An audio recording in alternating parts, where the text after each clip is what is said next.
Henry the Green Engine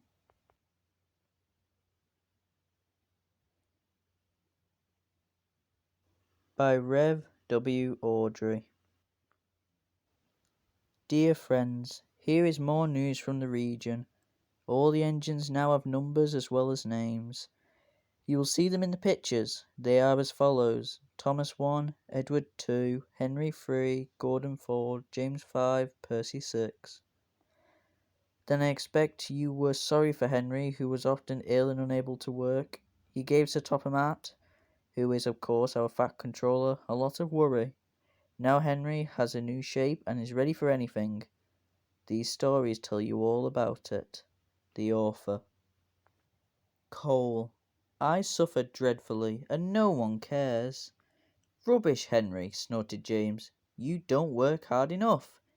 Henry was bigger than James, but smaller than Gordon. Sometimes he could pull trains, sometimes he had no strength at all.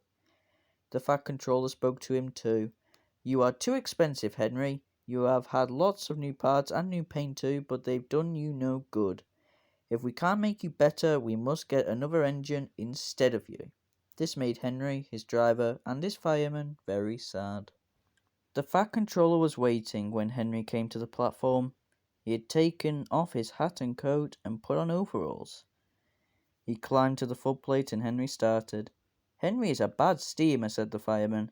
I build up his fire, but it doesn't give enough heat. Henry tried very hard, but it was no good. He had not enough steam, and they stopped outside Edward Station. Oh dear, thought Henry sadly, I shall have to go away. Edward took charge of the train. Henry stopped behind. What do you think is wrong, fireman? Asked the fat controller. The fireman mopped his face. Excuse me, sir, he answered, but the coal is wrong. We've had a poor lot lately, and today it's worse. The other engines can manage. They have big fireboxes. Henry's is small and can't make the heat.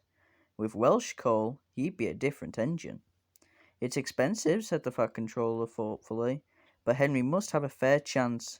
James shall go and fetch some. When the Welsh coal came, Henry's driver and fireman were excited. Now we'll show them, Henry, old fellow. They carefully oiled his joints and polished his brass till it shone like gold. His fire had already been lit, so the fireman made it carefully. He put large lumps of coal like a wall round the outside, then he covered the glowing middle part with smaller lumps. You're spoiling my fire, complained Henry. Wait and see, said the fireman. We'll have a roaring fire just when we want it. He was right. When Henry reached the platform, the water was boiling nicely, and he had to let off steam to show how happy he was. He made such a noise that the fat controller came out to see him. How are you, Henry? Peep, peep, peep, whistled Henry. I feel fine. Have you a good fire, driver? Never better, sir. And plenty of steam. No record breaking, warned the fat controller, smiling. Don't push him too hard. Henry won't need pushing, sir. I'll have to hold him back. Henry had a lovely day.